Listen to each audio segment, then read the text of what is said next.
एक पार्टी, दो सीट और चार नाम पर छिड़े घमासान में अब भी कंफ्यूजन है। अखिलेश यादव और आजम खान के बीच प्रत्याशियों को लेकर जेल में जो कुछ भी बातें हुई उसकी तस्वीर आज सबके सामने है, क्योंकि समाजवादी पार्टी से एक सीट के लिए दो प्रत्याशी नामांकन करने पहुंच गए।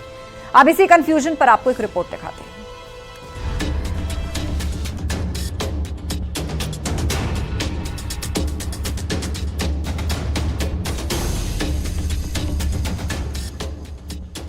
जेल में बंद आजम खान से अखिलेश की मुलाकात और फिर रामपुर और मुरादाबाद पर बात के बाद जो तस्वीर आई उसमें सिर्फ कंफ्यूजन और कंफ्यूजन है, क्योंकि सीट 2 कैंडिडेट 4 के बीच शुरू हुई सियासी तकरार में नामांकन के आखिरी वक्त तक सस्पेंस बना रहा। मुरादाबाद में कंफ्यूजन, पहले एसटी हसन का नामांकन, अब रुचिवीरा का नामांकन। यानी जो एसटी हसन कल तक मुस्लिमों को भड़काने की कोशिश कर रहे थे, टिकट मिलने पर बदला लेने की बात कर रहे थे, अब उनको मुरादाबाद में ही चुनौतियों का सामना करना पड़ा, क्योंकि आजम खान का प्रेशर और अखिलेश से ग्रीन सिग्नल मिलने के बाद रुचिवीरा ने समाजवादी पार्टी की तरफ से नामांकन दाखिल कर दिया। ऐसे में सवाल है कि आखिर रुचिवीरा कौन है? तो आपको बता दें कि वो आजम खान की करीबी मानी जाती है। रुचिवीरा बिजनौर से एमएलए रह चुकी हैं। 2014 से 2017 के बीच विधायक रही थी। 2023 में बीएसपी से एसपी में शामिल हो गई और अब मुरादाबाद से टिकट मिलने के बाद वो सपा नेता एसटी हसन के समर्थकों के निशाने पर आ चुकी हैं। तो दूसरी तरफ रामपुर सीट पर भी काफी कंफ्यूजन है, क्योंकि अखिलेश यादव आखिरी वक्त तक ये तय नहीं कर पाए कि आजम खान का रिप्लेसमेंट कौन हो सकता है,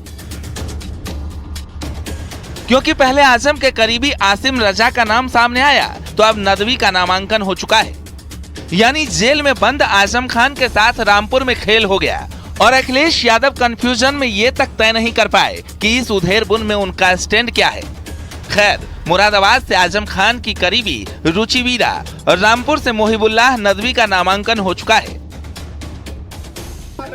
जी मौलाना साहब, रामपुर से आज आपने नामांकन किया है, किस पार्टी से किया है, क्या कहना चाहिए? समाजवादी पार्टी से किया है और समाजवादी पार्टी की तरफ से ही जो है हमने जो है वो उसी की तरफ से नुमाइंदे वो बता दिया, हमने कई बार बता दिया। अच्छा ये बताइए, क्या मुद्दे आपके रहेंगे? मुद्दे कॉन्स्टिट्यूशन को बचाने के रहेंगे, इंसानियत के रहेंगे। जी अच्छा ये बताइए, आपको जो यहाँ पर बहुत ज्यादा जरूरत थी इस बात की कि मोहब्बत का पैगाम जाए, अरे रोक लो यार, और आपस में जोड़ने का पैगाम जाए। मैम, एसटी हसन साहब ने भी अपना नामांकन कल कराया है। देखिए, उसके बारे में मुझे कुछ नहीं कहना, मेरे बड़े भाई हैं, बस इतना ही कहना। तो मैम, क्या एसटी हसन साहब का टिकट कट चुका है? आप उनसे पूछिए ना। पार्टी आला कमान ने आपको क्या मैसेज दिया, आपसे क्या कहा गया? समझते ही होंगे कि मैं पर्चा दाखिल करने आई हूँ तो कुछ लेके ही आई होंगी। दरअसल आजम खान जेल में है, लिहाजा इस बार रामपुर सीट को लेकर भी सपा में काफी असमंजस की स्थिति नजर आई। आजम खान समेत रामपुर के एसपी नेताओं ने मांग रखी थी कि अखिलेश यादव खुद यहां से लड़ें, लेकिन अखिलेश इस बात से राजी नहीं हुए। खबर ये भी आई कि आजम खान के करीबी आसिम रजा ने पर्चा खरीद लिया, लेकिन फिर मोहिबुल्लाह नदवी का नाम सामने आ गया। यानी एक तरफ मुरादाबाद में अखिलेश की सिरदर्दी बढ़ी हुई थी, तो दूसरी तरफ रामपुर में आजम खान का दबाव था, जो अब भी अखिलेश को परेशान करने के लिए काफी है। Bureau report, news 18।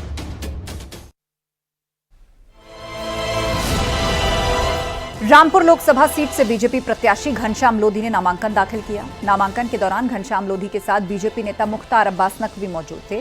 साथ ही राज्य मंत्री बलदेव सिंह औलख, जेपीएस राठौर भी बीजेपी उम्मीदवार के साथ मौजूद रहे।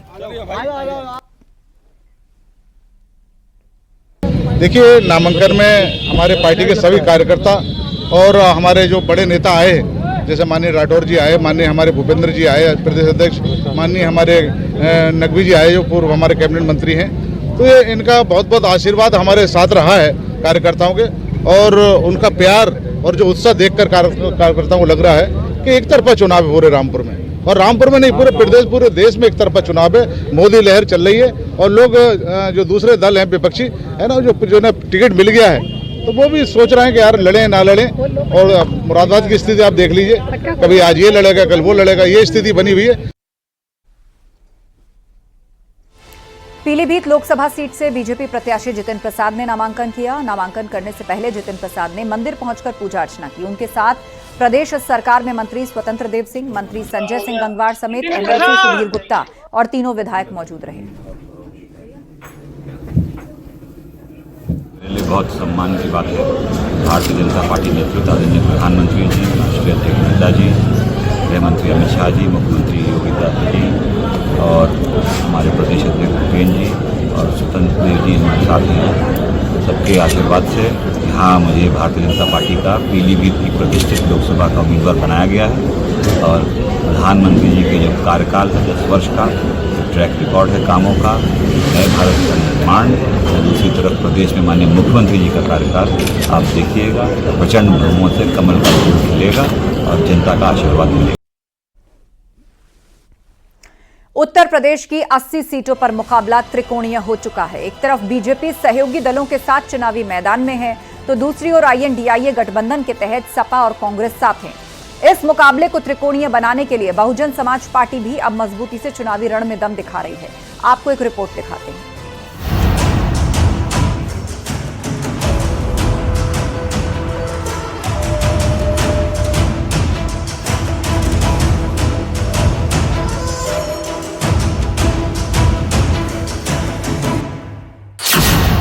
उत्तर प्रदेश में त्रिकोणीय मुकाबला होने वाला है। एक सीट पर 3-3 उम्मीदवार ताल ठोक रहे हैं, जिससे बीजेपी की राह और आसान होने वाली है। मायावती अकेला चलो की राह पर हैं। अखिलेश यादव अब तक कांग्रेस के साथ मैदान में हैं और बीजेपी अपने सहयोगी दलों के साथ 80 में 80 के लक्ष्य पर आगे बढ़ रही है, जिससे इस बात की उम्मीद काफी बढ़ जाती है कि मायावती और अखिलेश आपस में एक दूसरे का वोट काटेंगे, जिसका फायदा बीजेपी को होने वाला है। वहीं बसपा सुप्रीमो मायावती एकला चलो की राह पर हैं। अब माना जा रहा है कि मायावती के अकेले चुनाव लड़ने से विपक्षी गठबंधन का खेल बदल सकता है। तो अब देखना ये होगा कि यूपी में त्रिकोणीय मुकाबला किसके लिए क्या परिणाम लेकर आता है। पिछले लोकसभा चुनाव के आंकड़े भी इस बात की गवाही देती है। 2014 के लोकसभा चुनाव में बीजेपी को सिर्फ 7 सीटों पर हार मिली थी, लेकिन 2019 में सपा और बसपा के साथ लड़ने से बीजेपी 16 सीटों पर हार गई। तो क्या बीजेपी का मिशन 80 पूरा होने वाला है? क्या बीजेपी हर सीट पर भगवा लहराने वाली है? क्या उत्तर प्रदेश में बीजेपी अपने सहयोगियों के साथ इतिहास रचने वाली है? क्योंकि उत्तर प्रदेश का त्रिकोणीय मुकाबला कुछ ऐसे ही संकेत दे रहा है। पहले चरण में पीलीभीत, सहारनपुर, बिजनौर, मुरादाबाद, नगीना, रामपुर, कैराना और मुजफ्फरनगर, इन सीटों पर चुनाव होना है। पश्चिमी उत्तर प्रदेश की ये वो सीटें हैं जहां बीजेपी और आरएलडी की मजबूत पकड़ है, तो वहीं समाजवादी पार्टी और बीएसपी अपनी पकड़ बनाने की कोशिश कर रही है। आज इंडिया अलायंस वर्सेस बीजेपी ही होगी, इसलिए किसी और का कोई स्थान नहीं है। लड़ाई 1 to 1 होगा, आमने सामने होगा, आर पार होगा, भाजपा की विदाई होगी। बसपा जो है वो कहीं ना कहीं इस को त्रिकोणीय मुकाबला बनाने के लिए एडमेंट है और अभी तक उसने अपने प्रत्याशी भी घोषित कर दिए और अब वो ना तो भारतीय जनता पार्टी के साथ, ये मायावती पहले ही अपना स्टैंड क्लियर कर चुकी थी। मुझे लगता है कि ये कहीं ना कहीं भारतीय जनता पार्टी का और बहुजन समाज पार्टी के बीच कोई अंडरहैंड डीलिंग निश्चित रूप से हुई है और इसका नुकसान इंडिया गठबंधन को जरूर होगा।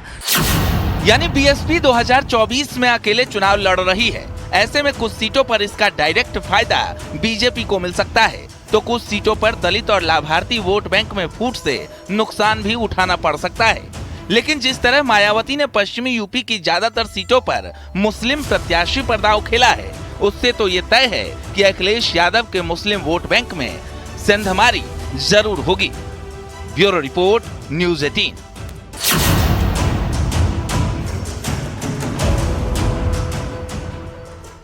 लोकसभा चुनाव के लिए बीजेपी ने प्रचार का शंखनाद कर दिया है। सीएम योगी ने मथुरा और मेरठ से प्रचार की शुरुआत करते हुए विपक्ष पर जमकर निशाना साधा है। मथुरा में हेमा मालिनी के लिए प्रचार करने पहुंचे सीएम योगी ने कहा, 500 सालों बाद होली खेलें रघुबीरा। अयोध्या में साकार हुआ है। अब मथुरा वृंदावन की कुंज गलियां इंतजार कर रही हैं और इसके अलावा जब सीएम योगी मेरठ पहुंचे तो वहां बीजेपी प्रत्याशी और टीवी के राम साक्षात मंच पर मौजूद थे। अरुण गोविल के लिए प्रचार करने पहुंचे सीएम योगी ने जहां विपक्ष के परिवारवाद पर हमला किया, साफ किया पहले की सरकारें भक्तों के रास्ते में शूल बिछाती थी और बीजेपी की सरकार फूल बिछा रही है।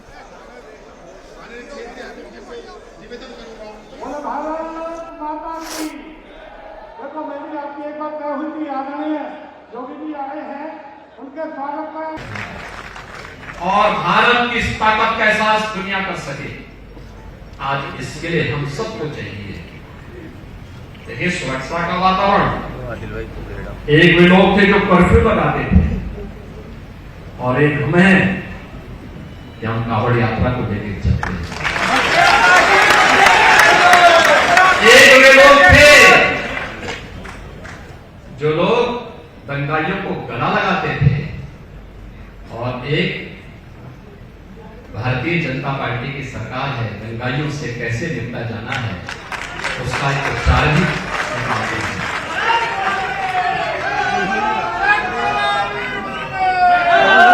हम श्रद्धालुओं के लिए फूल बिछाते हैं, पुष्प वर्षा करते हैं, लेकिन वे श्रद्धालुओं के मार्ग में शूल डालते थे।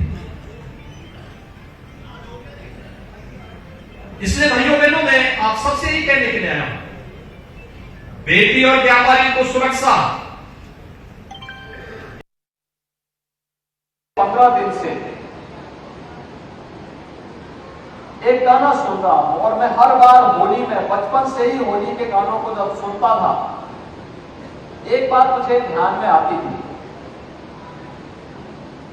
जो अक्सर हम लोग सुनते थे कि होली खेले रघुवीरा भजन तो हम लोगों ने खूब सुना, लेकिन सचमुच पहली बार 500 वर्षों में अयोध्या धाम में मर्यादा पुरुषोत्तम भगवान श्री राम अपने धाम में विराजमान होकर के होली के साक्षात दर्शन भी हम सबको कराए और मथुरा वृंदावन की कुछ गलियां भी इंतजार तो कर ही रही हो।